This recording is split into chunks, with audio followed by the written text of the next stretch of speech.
안녕하세요. 다산에두 강사 오은서입니다. 5장 전교회로 문제풀이 시작하겠습니다. 1번입니다.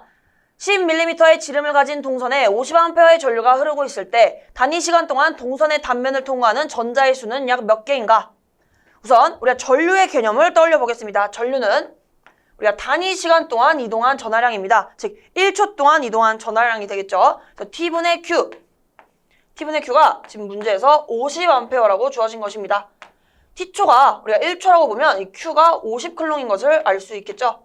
따라서 Q는 50쿨롱이다. 즉 전하량이 이렇다는 것을 구할 수 있고요. 이걸 통해서 전자의 수를 어떻게 계산하냐? 우리가 전하량 Q는 전자의 개수 N개에 전자 1개가 가지고 있는 전하량 2를 곱해주시면 전체 전하량을 구할 수 있습니다. 전자 1개가 가지고 있는 전하량에 전자의 총 개수를 곱하면 당연히 전체 전하량이 나오는 거죠. 그래서 우리가 이 친구를 통해서 이 N을 구해주시면 되는데요. Q는 지금 50이라고 우리가 구한 것이고 여기에 N 곱하기 전자가 가지고 있는 전하량은 원래 마이너스 1.602 곱하기 10의 마이너스 19승인데 크기만 보겠습니다. 그러면 1.602 곱하기 10의 마이너스 19승이 되죠. 그러면 이때 N을 계산해 주시면요. N은 1.602 곱하기 10의 마이너스 19승을 50으로 나눠주시면 되겠습니다. 이 결과는 31.21 곱하기 10의 19승계가 되겠습니다. 정답은 3번이 되겠습니다. 2번입니다. 길이가 1cm, 지름이 5mm인 동선에 1A의 전류를 흘렸을 때 전자가 동선을 흐르는데 걸리는 평균 시간은 약 몇 초인가? 단, 동선의 전자 밀도는 다음과 같다.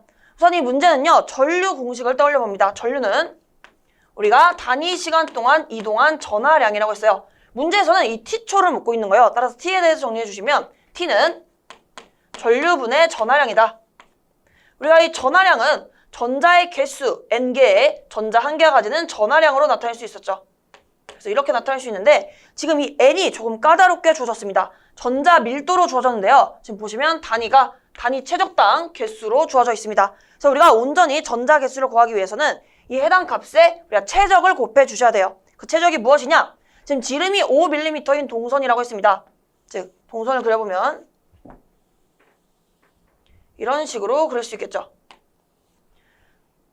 이 지름이 지금 5mm라는 것은 5 곱하기 10의 마이너스 3승미터라는 거죠. 그런데 우리가 필요한 것은 보통 반지름입니다. 반지름을 표현해보면 반지름은 2.5 곱하기 10의 마이너스 3승미터가 되고요.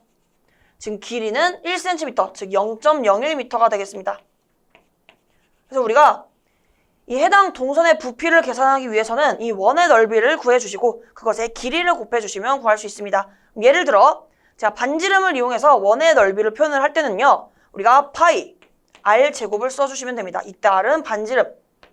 그래서 여기서는 이렇게 해주시면 되죠. 파이 곱하기 2.5 곱하기 10의 마이너스 3승의 제곱이다.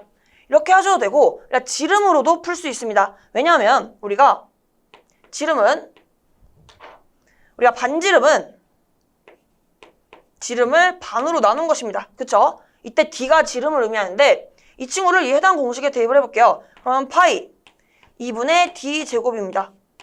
계산해 주시면 이 값이 4분의 파이 D 제곱이 되는데요. 그래서 우리가 이 지름을 대입할 때는 이 공식을 쓰셔도 됩니다. 대입하면 어떻게 될까요? 대입하게 되면 4분의 파이 곱하기 5 곱하기 10의 마이너스 3승의 제곱이 되겠죠. 어떠한 것을 쓰셔도 상관없습니다. 이렇게 원의 넓이를 구해주신 다음에 전체 이 길이까지 구해주시면 최적을 구할 수 있겠습니다. 그럼 대입을 해볼게요.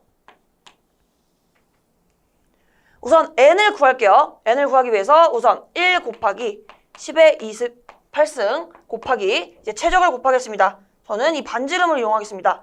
파이 곱하기 2.5 곱하기 10의 마이너스 3승의 제곱 여기에 길이까지 0.01까지 해주시면 여기까지가 개수를 의미하는 거죠. 보시면 여기가 세제곱미터당 개수 곱하기 우리가 부피를 곱했기 때문에 이렇게 상세가 돼서 이게 개수가 됩니다. 즉 N이 되고요. 이곳에 이제 전자의 전하량을 곱해주시면 되겠죠. 부호는 무시하고 1.602 곱하기 10의 마이너스 19승을 대입합니다. 그리고 전류는 1A로 주어졌어요. 그럼 이제 계산해 주시면 이 값이 314초가 되겠습니다. 따라서 정답은 3번이 되겠습니다. 3번입니다. 지름 2mm의 동선에 파이 암페어의 전류가 균일하게 흐를 때 전류 밀도는 몇 암페어 퍼 제곱미터인가? 전류 밀도는 우리가 전류를 면적으로 나누면 전류 밀도를 계산할 수 있습니다. 전류는 문제에서 파이라고 주어졌고요. 면적은 우리가 지름 2mm의 동선이라고 했기 때문에 반지름은 1mm입니다. 즉 1 곱하기 10의 마이너스 3승이 반지름이에요. 따라서 면적은 파이, r 제곱을 해주시면 되겠죠. 1 곱하기 10의 마이너스 3승의 제곱이다. 여기서 파이 약분이 되고요. 여기가 10의 마이너스 6승분의 1이기 때문에 계산해주시면 10의 6승이 나오겠습니다. 단위는 전류 밀도니까 암페어 퍼 제곱미터가 되죠. 따라서 정답은 4번이 되겠습니다. 4번입니다. 변이 전류와 가장 관계가 깊은 것은 정답은 3번 유전체가 되겠습니다. 우리가 유전체에 전개를 인가했을 때 분극 현상이 발생했죠. 즉 전기 쌍극자의 위치가 변화한 것을 우리가 전류로 표현한 것이 변이 전류가 되겠습니다. 실제로 흐르는 전류는 아니고 가상의 전류가 변이 전류가 되겠습니다. 정답은 3번이 되겠습니다. 5번입니다. 정상 전류계에서는 J는 전류 밀도, 시그마는 도전율, 로우는 고유저항, E는 전개의 세기일 때 오메 법칙의 미분형을 고르시오. 우리가 오메 법칙 미분형은 우선 전도 전류 밀도를 계산해 보겠습니다. IC라고 하면 이 친구는 전도 전류 IC를 면적으로 나누면 우리가 전도 전류 밀도를 계산할 수 있어요. 우리가 이때 이 IC 대신에 오메 법칙을 이용해서 R분의 V라고 전류를 표현할 수 있죠. R분의 V 곱하기 S분의 1로 나타낼 수 있고요. 이 저항 R 대신에 로우 곱하기 S분의 L이라고 작성할 수 있겠습니다. 이것에 S분의 1 이렇게 곱해주시면 S와 S가 약분이 되죠. 따라서 로우분의 1 곱하기 L분의 V가 되는데요. 이 L분의 V 단위로 보시면 볼트 퍼 미터입니다. 즉 우리가 전개의 세기와 단위가 똑같아요. 그래서 우리가 이 친구를 전개의 세기로 바꿔줍니다. 그러면 로우분의 1 곱하기 2로 나타낼 수 있고 우리가 고유저항과 도전율은 역수관계이기 때문에 로우분의 1을 우리가 시그마 2 또는 K2로 바꿀 수 있습니다. 이때 시그마와 K는 도전율 또는 전도율을 말하겠습니다. 이렇게 우리가 오메 법칙, R분의 V를 이용했다고 해서 이 친구들을 오메 법칙의 미분형이라고 표현을 하고요. 그래서 우리가 문제에서 정답을 찾아주시면 전류 밀도를 J라고 표현했기 때문에 우선 J는 여기서 시그마 2라고 골라주시면 되겠습니다. 따라 정리해주시면 J는 시그마 2가 정답이 되겠습니다. 정답은 1번입니다.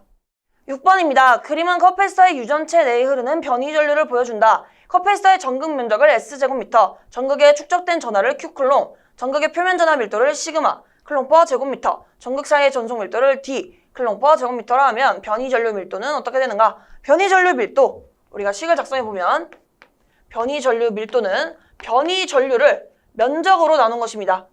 이때 변이 전류는 우리가 교류에서 발생하기 때문에 DT분의 DQ라고 전류를 표현할 수 있고 이것에 S분의 1을 곱해줍니다. 그럼 여기서 이 S분의 Q가 의미하는 것이 전속 밀도이죠. 그래서 우리가 이 친구를 DT분의 DD로 바꿀 수 있고 전속 밀도를 또 엡실론 곱하기 2로 바꿀 수 있습니다. 따라서 DT분의 D2에 엡실론을 곱해주시면 되겠습니다. 문제에서 보기에서 정답을 찾아주시면 이 친구가 정답이 되겠네요. DT분의 DD이다. 정답은 1번이 되겠습니다. 7번입니다. 다음 중 고유저항과 관계가 없는 사항은 우선 고유저항에 대한 공식을 작성해 보겠습니다. 우선 저항 R부터 작성해 보면 저항 R은 고유저항 로 곱하기 S분의 L이 되겠죠. 이를 고유저항으로 정리해 주시면 고유저항은 R 곱하기 L분의 S가 되겠습니다. 그래서 고유저항과 관계가 없는 친구를 찾아보면 지금 단면적 관계 있죠. 그리고 도체 길이 관계 있습니다. 그래서 관계가 있고 이 온도계수도 관계가 있죠. 우리가 온도가 증가하게 되면 도체에서 저항이 증가하기 때문에 고유저항과 관계가 있습니다. 단면적의 모양은 관계가 없겠습니다. 우리가 면적이 중요한 거지 모양은 상관이 없습니다. 따라서 정답은 1번이 되겠습니다. 8번입니다. 저항의 크기가 1옴인 전선이 있다. 전선의 최적을 동일하게 유지하면서 길이를 2배로 늘렸을 때 전선의 저항은 어떻게 되는가? 우선 문제에서 중요한 조건은 전선의 최적을 동일하게 유지한다는 조건입니다. 즉 최적을 V라고 하면 V는 면적 곱하기 길이 L로 나타낼 수 있는데요. 이 V가 일정하기 때문에 문제에서 이 길이 L을 2배로 늘렸으면 우리가 이 V가 일정하기 위해서는 면적이 절반이 돼야겠죠. 즉 정리해보면 L은 2배가 됐을 때 S는 2분의 1배가 돼야 됩니다. 이를 통해 저항의 관계를 보게 되면요. 우리가 저항 공식은 R은 로우분의 로우 곱하기 S분의 L로 표현할 수 있습니다. 이 해당 식에 이 바뀐 친구들을 대입을 해보면 로우 분자에는 L의 2배가 되는 거죠. 그리고 면적은 2분의 S가 됩니다. 즉 우리가 계산해야 되는 부분은 이 숫자만 봐주시면 돼요. 즉 숫자만 빼서 보면 우리가 2분의 1 분의 1분의 2라고 작성할 수 있죠. 2는 1분의 2라고 작성할 수 있고 이 로 SL을 이렇게 빼보겠습니다. 이렇게 해주시면 이 친구는 번분수 계산이죠. 계산해 보겠습니다. 이렇게 안쪽 길이 곱한 것을 분모에 작성해 주시면 돼요. 이렇게 작성해 주시면 되고 이렇게 바깥쪽 길이 곱한 것을 분자에 작성해 주시면 됩니다. 그래서 이렇게 4인 것을 알 수 있고요. 여기에 로 S분의 L이 되더라.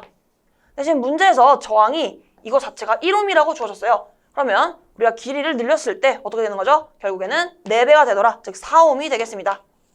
따라서 정답은 4번이 되겠습니다. 9번입니다. 구리의 고유저항은 20도에서 다음과 같고 온도 계수는 0.00393이다. 단면적이 2제곱밀리미터이고 100m인 구리선의 저항값은 40도에서 약 몇 옴인가? 우선 이 문제는 우리가 온도 상승 후에 저항의 나중값을 계산하는 공식은 RT는 우리 저항의 처음 값에 1 플러스 온도 계수 곱하기 온도 변화라고 말씀드렸습니다. 이 알파가 온도 계수가 되고 이 T는 온도 변화가 되겠죠. 대입을 해볼게요. 우선 저항의 초기 값을 계산해 주셔야 되는데 저항은 우리가 로 곱하기 S분의 L입니다. 따라서 문제에서 주어진 고유저항을 대입하겠습니다. 1.69 곱하기 10의 마이너스 8승 곱하기 면적은 지금 2제곱밀리미터이죠. 따라서 2 곱하기 10의 마이너스 6승이 되겠습니다. 우리가 밀리가 10의 마이너스 3승이기 때문에 이것의 제곱밀리미터이기 때문에 10의 마이너스 6승이 됩니다. 이렇게 분모에 면적을 대입을 하고 길이는 지금 100m로 주어졌죠. 이렇게 해주시고 여기까지가 R0가 되겠습니다. 이 상태에서 1 플러스 지금 온도 계수는 0.00393으로 주어졌어요.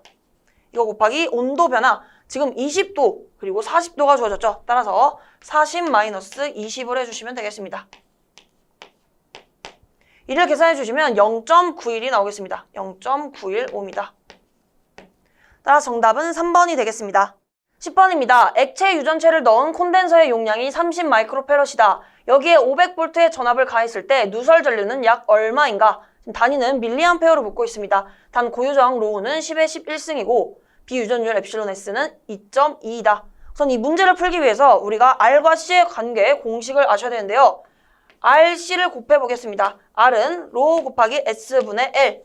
이때 C는 우리가 엡실론 곱하기 D분의 S인데 제가 L분의 S라고도 쓸 수 있는 거죠. 따라서 L, S, S가 약분이 돼서 RC는 로 엡실론이라는 이러한 공식이 나오게 되고요. 이 친구를 R에 대해서 정리해 볼게요. R은 C분의 로 엡실론이 됩니다. 따라서 이를 통해서 우리가 누설 전류를 계산을 해주시면 R은 R분의 V입니다.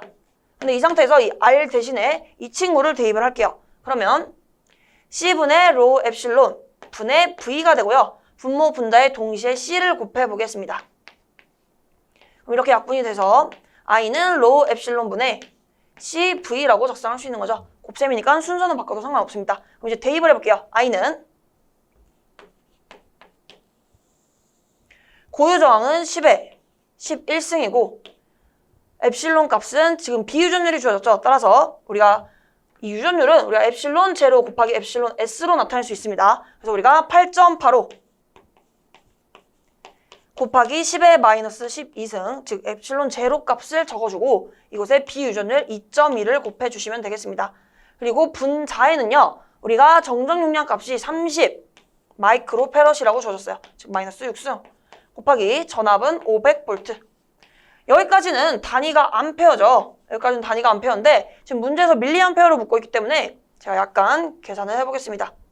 여기서 곱하기 10의 3승 곱하기 10의 마이너스 3승을 하면 결과값이 바뀔까요? 지금 보시면 10의 3승 곱하기 10의 마이너스 3승은 결국엔 1입니다. 그래서 우리가 결과값에 1을 곱한 것이기 때문에 결과값이 변하지 않아요. 즉 여기까지는 역시 단위가 암페어가 되겠는데요.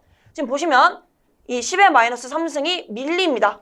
그래서 이 친구를 그러니까 밀리암페어로 환산을 해주시고 계산기에는 이 앞에까지 이 10의 3승까지 계산기에 입력해 주시면 밀리암페어의 값이 나오겠습니다. 정답은 7.7 밀리암페어가 되겠습니다. 따라서 정답은 2번이 되겠습니다. 11번입니다. 열전대는 무슨 효과를 이용한 것인가? 열전대는 우리가 제백 효과를 이용한 것입니다. 정답은 2번이 되겠습니다. 12번입니다. 동일한 금속 도선의 두 점 사이에 온도차를 주고 전류를 흘렸을 때 열의 발생 또는 흡수가 일어나는 현상은 제가 동일한 금속은 무조건 톰슨 효과라고 말씀드렸습니다. 그래서 우리가 외울 때 동슨이라고 외우기로 했죠. 따라서 정답은 4번이 되겠습니다. 이로써 5장 문제풀이를 마치겠습니다. 오늘도 수고 많으셨습니다.